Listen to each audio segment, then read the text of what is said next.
en los cuales se le da prioridad de tramitar las denuncias constitucionales contra los adversarios políticos y obviamente contra los aliados de la mayoría parlamentaria, o lo archivan o pasa al sueño de los justos, ¿no? Y estamos enlazados con Rodolfo Reina. Él es un experto en temas parlamentarios y constitucionales. Rodolfo, muy buenos días. Buenos días, Nicolás, y a tu disposición. Primero, esto que acabo de decir, nunca hemos tenido un Congreso peor, ¿no, Rodolfo? Tú que conoces el tema parlamentario, lo has seguido por ¿alguna vez viste algo como lo que estamos viendo? Bueno, nunca. Lamentablemente hay un deterioro total de la clase política, ¿no? Y creo que con la noticia que has dado y se ha difundido ayer en los medios respecto a la denuncia constitucional contra 7 congresistas por haber usado recursos públicos para trasladarse a una fiesta privada en la ciudad de Trujillo, solamente evidencia que tenemos en el Parlamento una clase política sin clase.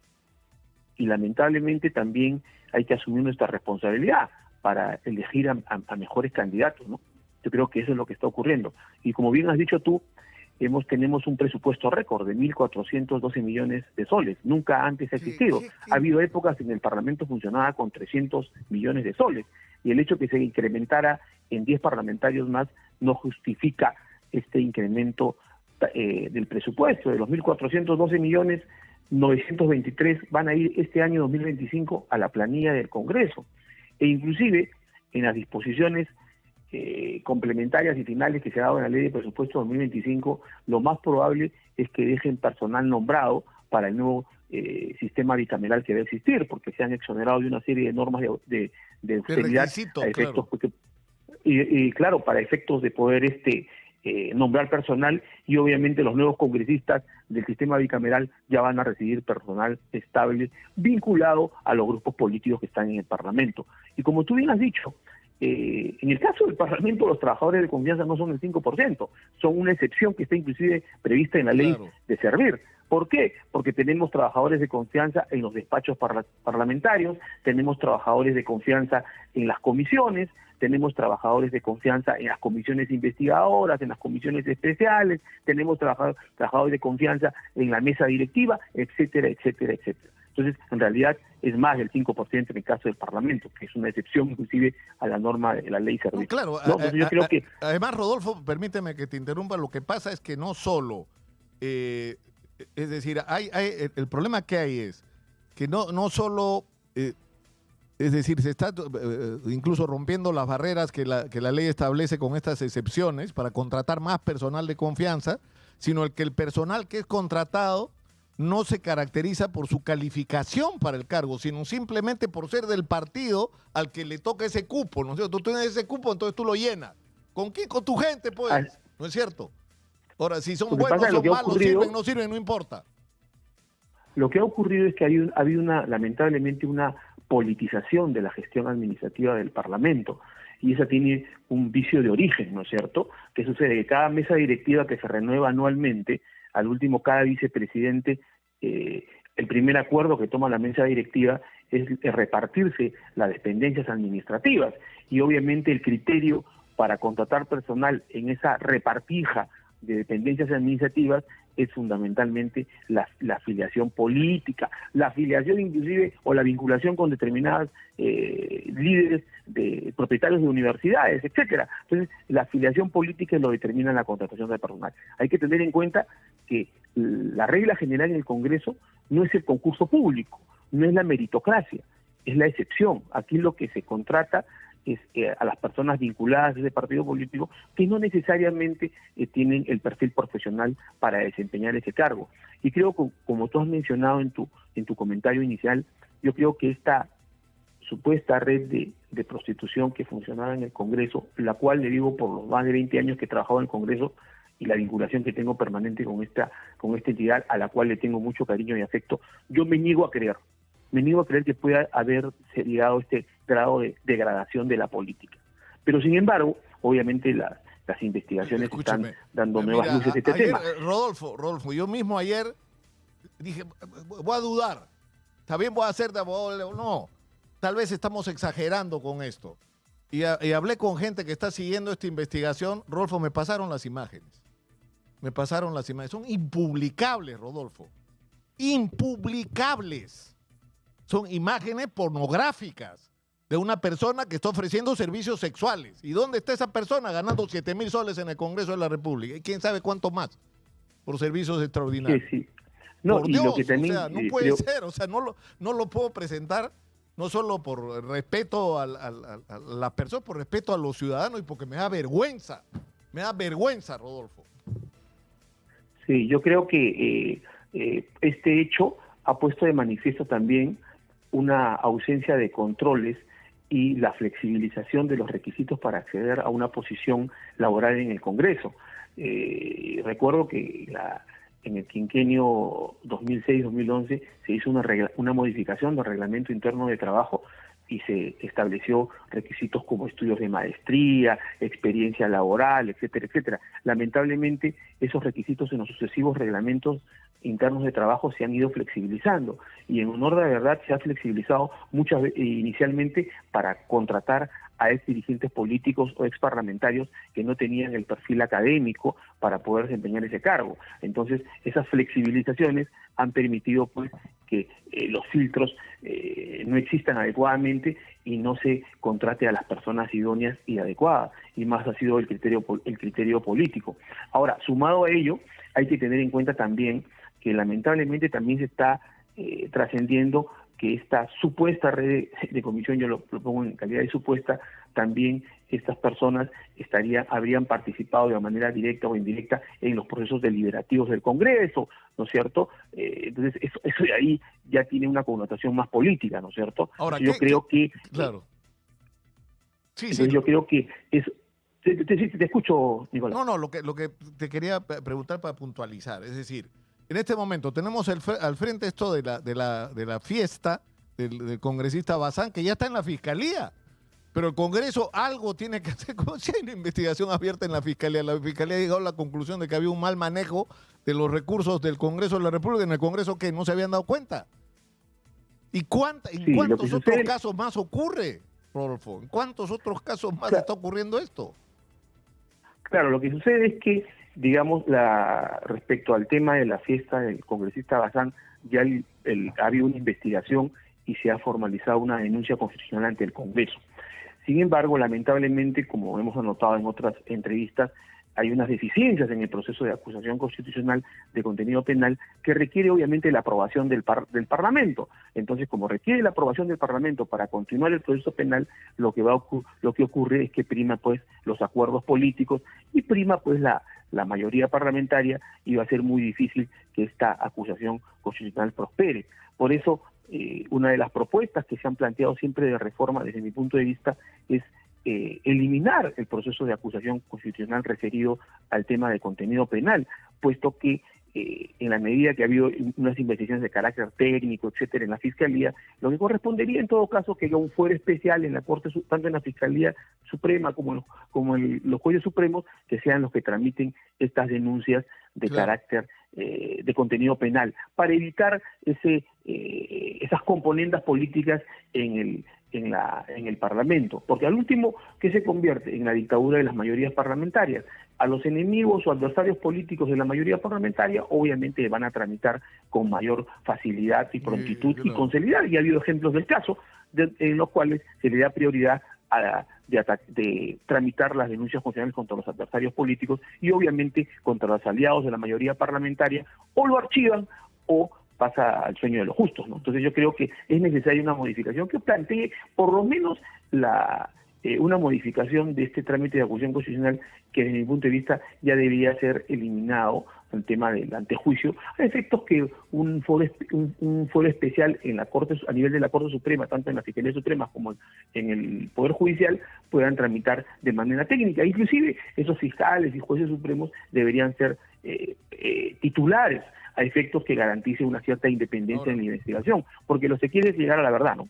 Claro, pero lo que tendría que ocurrir es, yo creo que en cualquier país del mundo, una utilización de recursos del Estado para irse a una fiesta de un congresista o utilizar de recursos del Estado para contratar los servicios sexuales plantea además un problema adicional.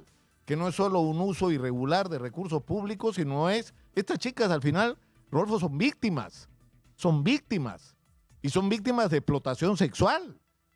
Y los autores son estos señores congresistas yo estoy seguro que Burgos no va a parar, el presidente de la Comisión de Fiscalización, ¿no? ¿Por qué no vamos a la pausa para que nos digas qué puede pasar, cuál puede ser el final de esta historia en los dos casos, en la fiesta de Bazán y en la presunta red de prostitución dentro del Congreso? Dios mío, no puedo creer que esto sea la agenda.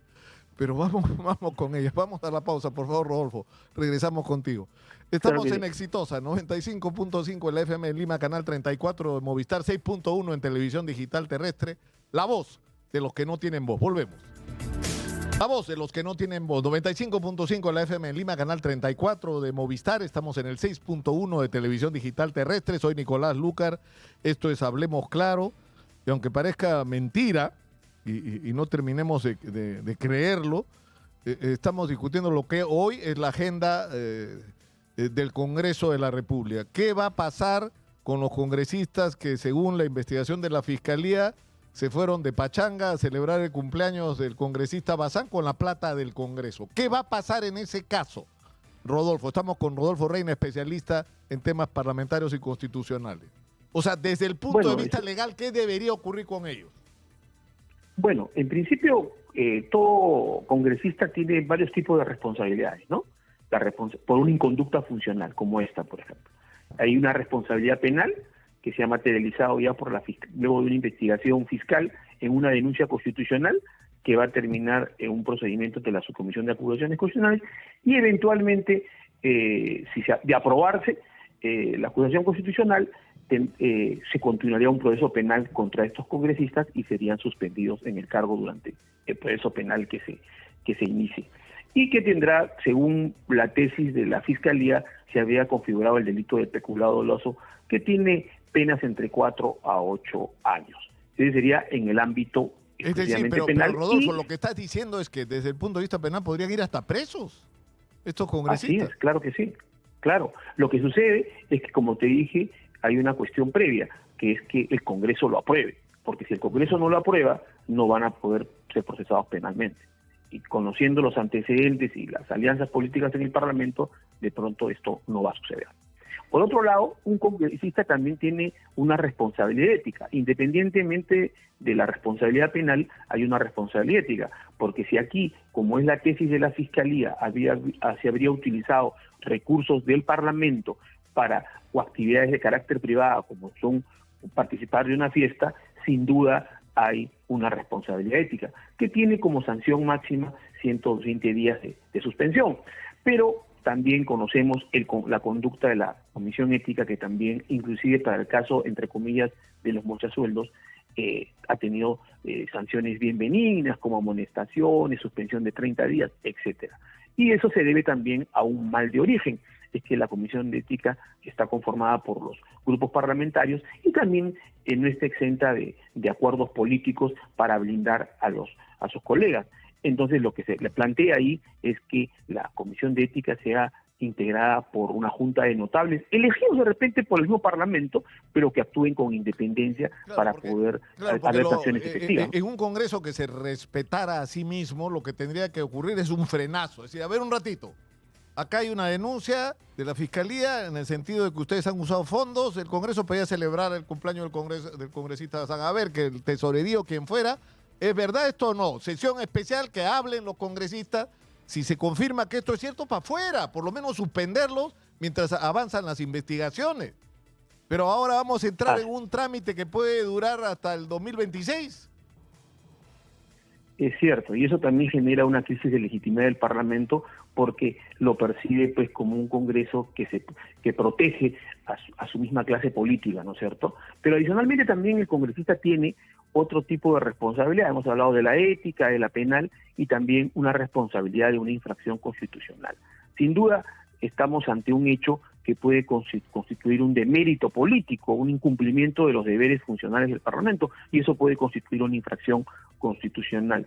Y eso se tramita como un juicio político, también ante la Comisión de la Subcomisión de Acusaciones Constitucionales, y puede y que es investigado y sancionado por el mismo Parlamento y que puede tener sanciones de suspensión, destitución, hasta inhabilitación de 10 años, porque lo que hace el Parlamento en los juicios políticos frente a los congresistas es una valoración política sustentada en una infracción constitucional, y eso trae hasta la inhabilitación de 10 años. Ahora, y en el Entonces, otro esas son caso, las responsabilidades. claro, pero y Sí. en el otro caso, en el de la presunta red de, o sea, si se acreditara, yo creo sinceramente que si lo dejan, el congresista Burgos va a ir hasta el final, el presidente de la Comisión de Fiscalización, va a ir hasta el final en este caso.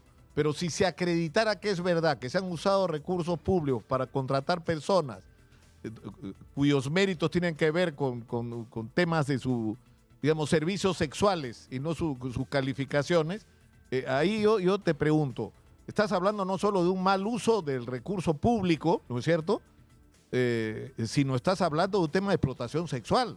Y en ese momento estas chicas pasan a ser víctimas. Así es, pasan a condición de gravedad. Y en efecto, la Fiscalía ha abierto una investigación. Lo que pasa es que ha abierto investigación respecto a funcionarios del Congreso. Todavía no alcanza, al menos por la información que se tiene o por las pesquisas fiscales, todavía no alcanzaría presumiblemente a ningún funcionario político como son los congresistas, ¿no? Entonces, hasta ahora la investigación se está acotando a funcionarios del Parlamento que no tienen el aforo, no tienen ninguna prerrogativa procesal, y por tanto están investigando en la Fiscalía, y en paralelo la Comisión de Fiscalización está adelantando una investigación cuyas conclusiones podrán llegar que alcanza a algún parlamentario o algún miembro de la mesa directiva, no lo sabemos, pero en todo caso el nivel está ahí. Obviamente, una vez que involucre a un parlamentario, pueden incurrir en las responsabilidades que he mencionado, ética, penal, constitucional, etcétera. Entonces yo creo que al momento está acotado ahí. Ahora, lo grave sería pues que detrás de esto también estén funcionarios políticos, ¿no? Ahora, es sin duda poco creíble que si esta accionar, digamos, supuestamente delictivo dentro del Congreso no haya sido de conocimiento o no se cuente con la anuencia de funcionarios políticos, ¿no es cierto?, que son los parlamentarios. Es muy poco creíble. Entonces, yo creo que el decurso de las investigaciones en el Parlamento y que también se están haciendo en la Fiscalía nos va a dar luces sobre este tema, ¿no? Rodolfo, muchas gracias por atendernos y sinceramente lamento que esto sea lo que estemos discutiendo, mi querido Rodolfo Reina. Me da vergüenza que eso sea lo que tengamos que hablar delante de los ciudadanos que merecen otra cosa, sinceramente. Muchas gracias, un abrazo. Rodolfo Un abrazo, Reina. Nicolás, y siempre a tu disposición.